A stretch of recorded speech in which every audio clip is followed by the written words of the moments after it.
Hello, good day mabuhay. This is your channel and I am Sir Jeff for another informative and talkative session about English language. And for today's session, we are going to talk about literal and figurative language. So if you would like to learn more about literal and figurative language, please continue watching.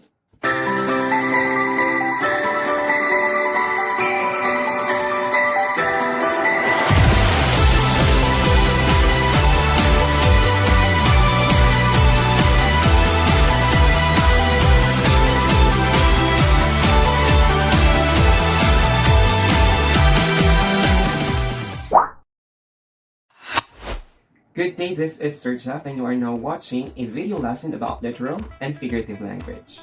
The intention of this episode or this session is to inform you about the use of literal and figurative language. This will make you aware on the features, on some techniques, and how we can identify whether a statement is literal or figurative. And therefore, on this session, we are going to tackle how literal is different from figurative language. We will also identify the context, the context in which we use literal and figurative language. So I hope you are with me as we go along with this video lesson. So first off, let us state the two types of language. We are going to discuss for this session. Like what I mentioned, first we have figurative, second we have literal. So whenever we speak, it's either we say it literally or we say it figuratively. Whenever we write, either we say it literally or we say it figuratively. But what do we mean by literal language and what do we mean by figurative language? So these are the two essential questions which we are going to answer for this session. So to understand figurative language, you need to understand the difference between figurative and literal. The words figurative and literal. So when we say figurative, it is synonymous to the word symbolic. It is synonymous to the word to the phrase with hidden meaning. Meaning to say, when we talk about figurative language, we are referring to a type of language which we use to imply something. So it's not directly stating the message. There are some symbolisms. There are some figures that are used to represent an idea. For instance, if you use the word light, like when you say your mother is a light that guides you throughout your journey, does this mean that your mother is really literally a light? Of course not. You are referring there that your mother is your guide. So it means that light represents guide. Something that clears your path in your journey. So that's what we mean by figurative. What about literal? So in a layman's term, we could say literal as the direct message or direct meaning. It's the dictionary meaning. It's as it is. It's the exact meaning. So when you say phone, you are really referring to phone. When you say light, you are really referring to light. For instance, in our sentence, the sun gives us light. So literally, the sun gives us light, and we are really referring exactly to the concept of light. It does not represent anything. It does not contain any hidden meaning. So that's what we mean by literal. So remember, if it's figurative, it's symbolic. It's with hidden meaning. While if it's literal, we are referring to the exact meaning. We are referring to the direct meaning of the word. Let's say, for instance, if you are going to say this, I'm tired and I'm going home, it means that you are really tired and you want to go home. You are referring to tiredness, that you are exhausted, you are lacking energy. That's why you really need to go home. So we are really referring to your lack of energy. We are really referring to your state, the state of your mental and physical body. You are tired and you want to go home. And home literally refers to your shelter, a place where you could feel comfortable. So this sentence is literal. It's exact, it's as it is, it contains no hidden meaning. What about, let's have an example for figurative. In here, you would say, or you would read, you are the apple of my eye. Does it literally mean the person has an apple on his eye? That's why you are the apple of his or her eye? Okay, of course not. Okay, so this is an example of a sentence which uses figurative language. Okay, so I repeat, when we say figurative, it contains hidden meaning. So what's the hidden meaning now? So we use the word apple of my eye. So like when you see an apple, of course, it's like the center of attention. Okay, like an apple on the dining table. If you will place it there, then it's the center of the attention. So if someone is being compared to an apple, or you would say that that person is the apple of your eye, therefore, that person is someone special to you. That person is the focus of your attention. That's why the person is the apple of your eye. So I repeat, that sentence or this sentence is what we call a sentence that uses figurative language. Okay, because of apple of my eye. Okay? Okay, more on comparison between literal and figurative language. Okay? So when we say literal, just to emphasize, it's direct. We are referring to the direct meaning. While if it's figurative, we are referring to the meaning which is implied, or in other words, it is indirect. Okay? Literal is the dictionary meaning. So if you use the dictionary, the first definition on the list is definitely the literal meaning. Okay, and some other dictionaries, they are also providing the figurative meaning. Okay, but first on their list is that they will provide the literal meaning of the word or the language. While for figurative, I repeat, it's hidden meaning. So there's a need for us to interpret.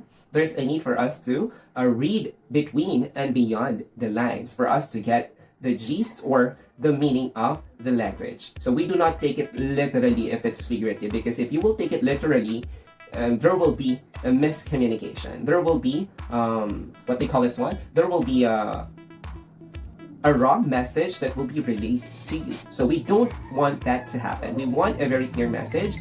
Therefore, we should be aware of this figurative expressions, so that when we listen, or whenever we use these figurative expressions, we know the right meaning, the correct meaning of this language.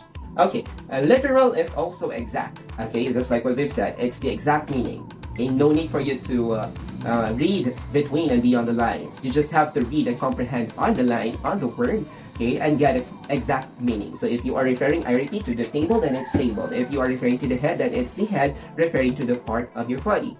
Okay, while figurative is symbolic. Okay, going back to the head, let's say for instance, in school, the head manages the operations of the school. Okay, not only in school, the head manages the operation of the company. So are we really referring to the head, which is part of the body in that sentence? No, we are referring to the leader, okay, the superior, okay, the supervisor maybe. So if it's a school, we are referring to school heads. We are referring to the principal, the head teacher. So if it's an office, a bank, we are referring to the manager, okay, or who could be also the, let's say for instance in a company, the CEO.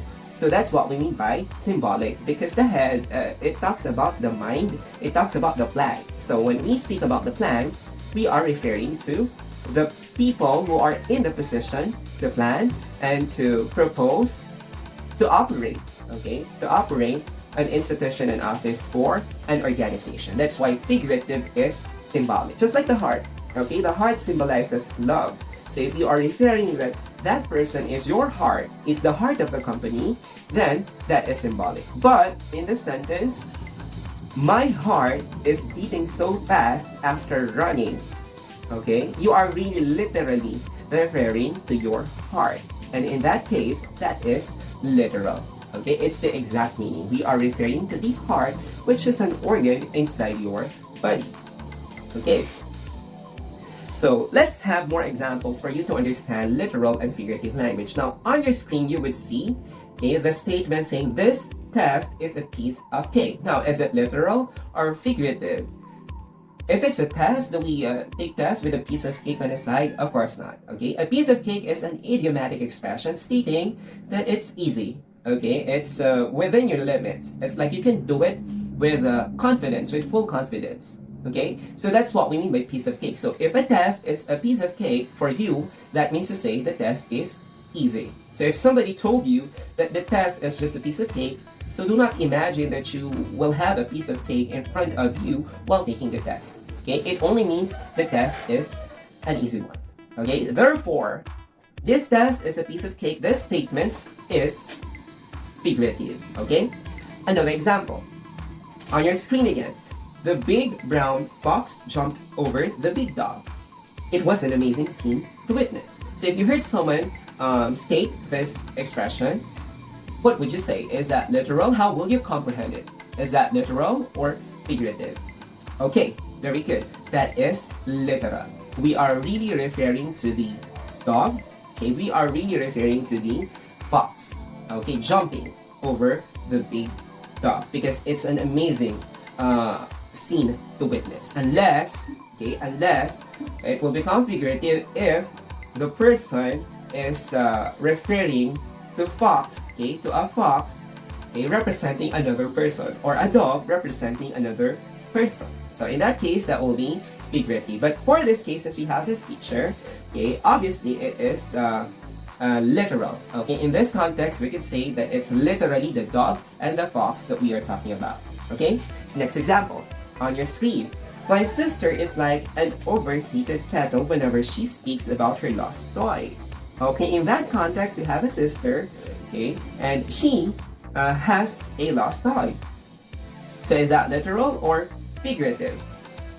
Okay, in this statement, we have a figurative expression, and that is overheated kettle. Okay, like maybe the sister is so angry about what happened, that's why her expressions, her emotions could be comparable, could be compared to an overheated kettle. Okay? So that's what we mean by that. Too much anger, okay? Too much heat coming from the emotions of his sister or her sister. Okay? So I repeat, this sentence is figurative. Next, it's raining cats and dogs. Okay, I need a high quality umbrella today. Is that literal or figurative? Is it really possible to rain cats and dogs? Okay, of course not. Okay, it's impossible. Unless you are watching an imaginative movie or a fantasy movie, it will be possible in those movies, but that's the reason why we call it fantasy. Okay, they only exist in our imagination. But when we say it's raining cats and dogs, it only means that it's raining very hard. Okay, perhaps there is a strong typhoon, or it's really pouring very hard. The rain pours very hard, as if it will flood, as if it will destroy your roof. Okay, that's why the person stated that he needs an umbrella. Okay, the person stated that he needs an umbrella.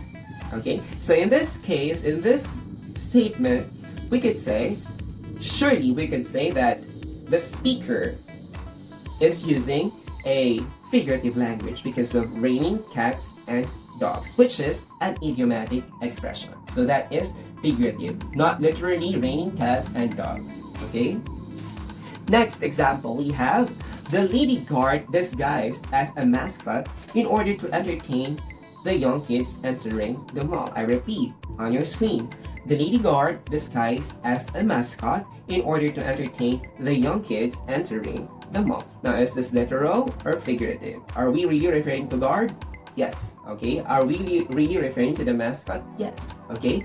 Are we really referring to the young kids entering the mall? Is there a hidden meaning there? Okay, there's none. So therefore, this sentence is literal. It's exactly as it is. We have the lady guard wearing the mascot, okay, waiting for the kids to enter the mall, or entertaining the kids who are entering the mall. So I repeat, this example or this statement is an example of literal language. Okay? Now, the question boils to when to use figurative language. So, in which instances do we need to use figurative language? In which instances do we use literal language? Okay?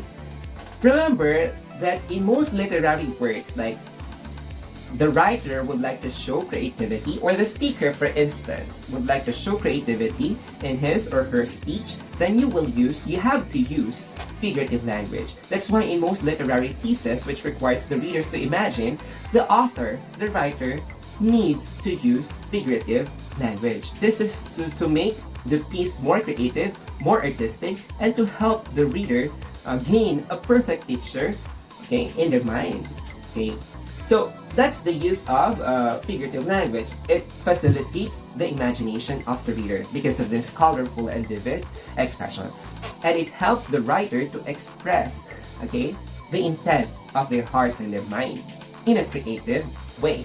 So in that instance, in that context, we need to use figurative language. Now, when we deliver speeches, let's say for instance, you were invited to be a guest speaker in graduation, are we allowed to use figurative language? Yes, we may, because your goal here is to catch the attention of your listener. Your goal here is to get their interest.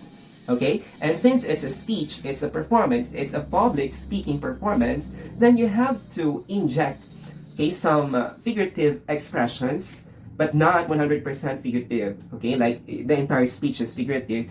It will be a bit hard to understand. Okay? It should be a combination of both literal and figurative language. Okay? This is to make your speech more appealing to your listeners. Okay? Now, our next question is, when not to use figurative language, in which context should we not use figurative language?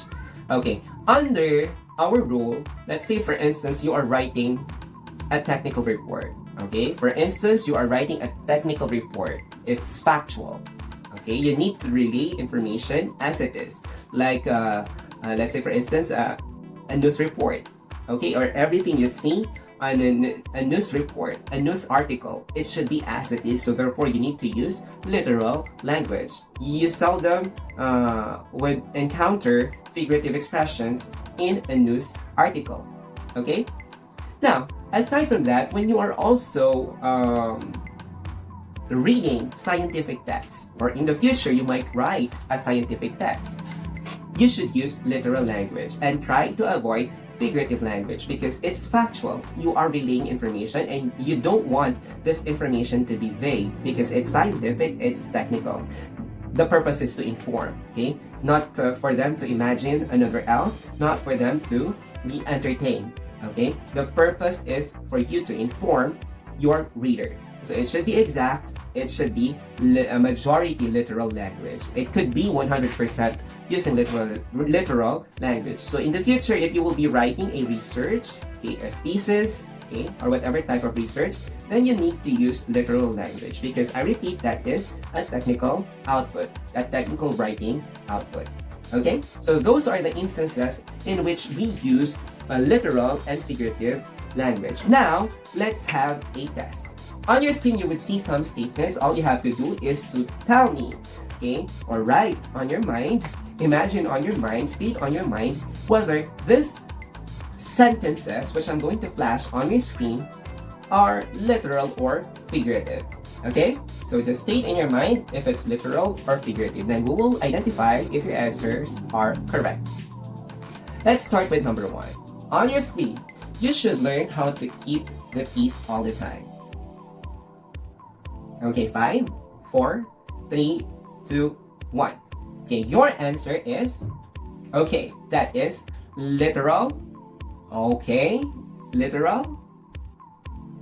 Okay, that's not literal. That is figurative language. It's because of the expression or the phrase, keep the peace. Can you keep the peace literally? Like, here's the peace, P-E-A-C-E, and then you place it inside your pocket, inside your bag? No. So when you say keep the peace, it means to say you have to be part of the peace and order. Okay? You need to contribute in order to make the place, the atmosphere, peaceful. Okay? You make the atmosphere peaceful. Okay? So number 1 is, again, an example of figurative language. Next, let's move to example sentence number 2. Okay, we have sentences here. Get out of this room. I need a space to be alone. So if somebody told you this message, okay, this statement, how would you comprehend it? Is it literal or figurative?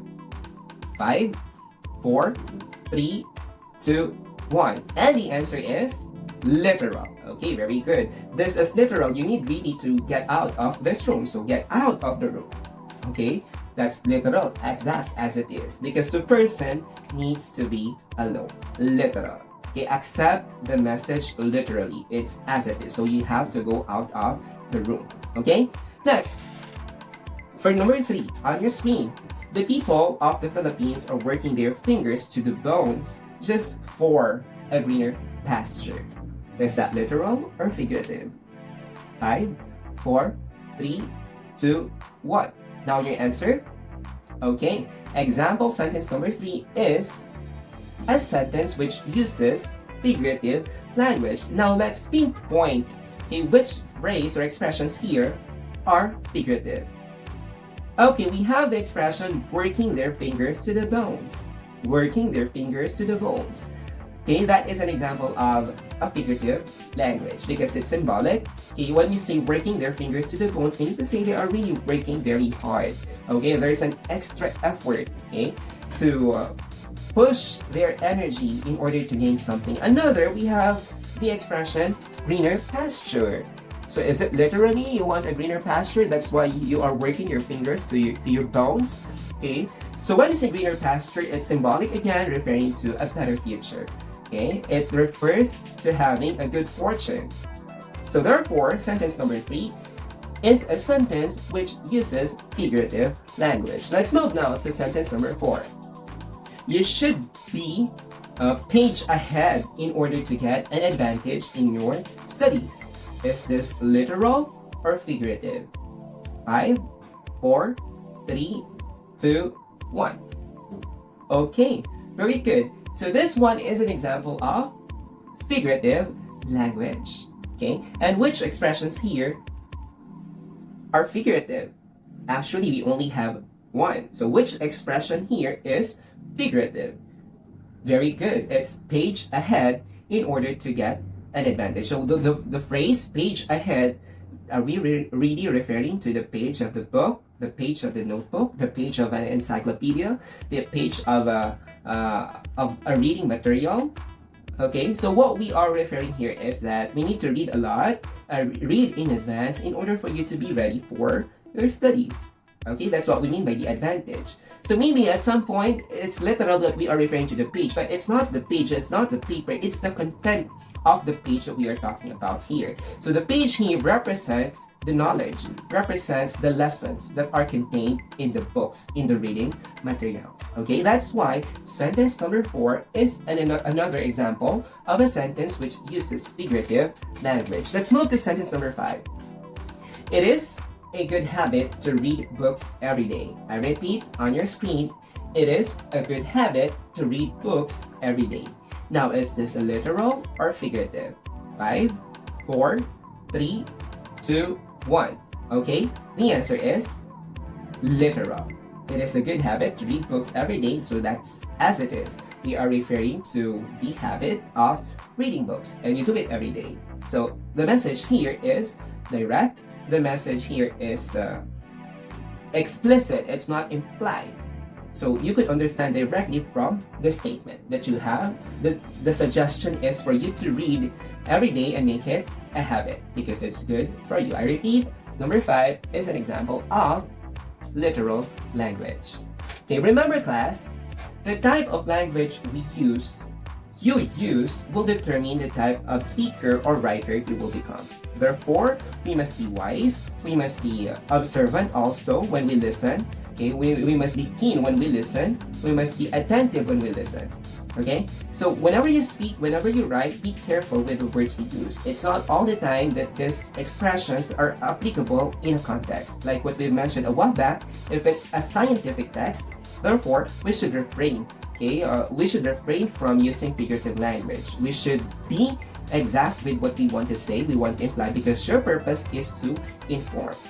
Okay, but if you would like to entertain, if you would like the readers to imagine about a picture that is in your mind, to facilitate this, we may use figurative language. But I repeat, there are some scientific texts in a form of literary text. So in that case, since we are transforming the scientific text into something literary, are we allowed to use figurative language? Yes, because you are transforming it into a literary piece. But as long as you are referring to the books about science, okay, if you're going to read this, okay, aside from book about science, we have the technical reports, then you have to use literal language. Okay, that's all for today's session. I hope you have learned a lot about literal and figurative language. So, the next time you speak and the next time you write, you know the specific type of language that will suit the context. So that's all for today, everyone. Until next time, see you. This is Sir Jeff. Goodbye.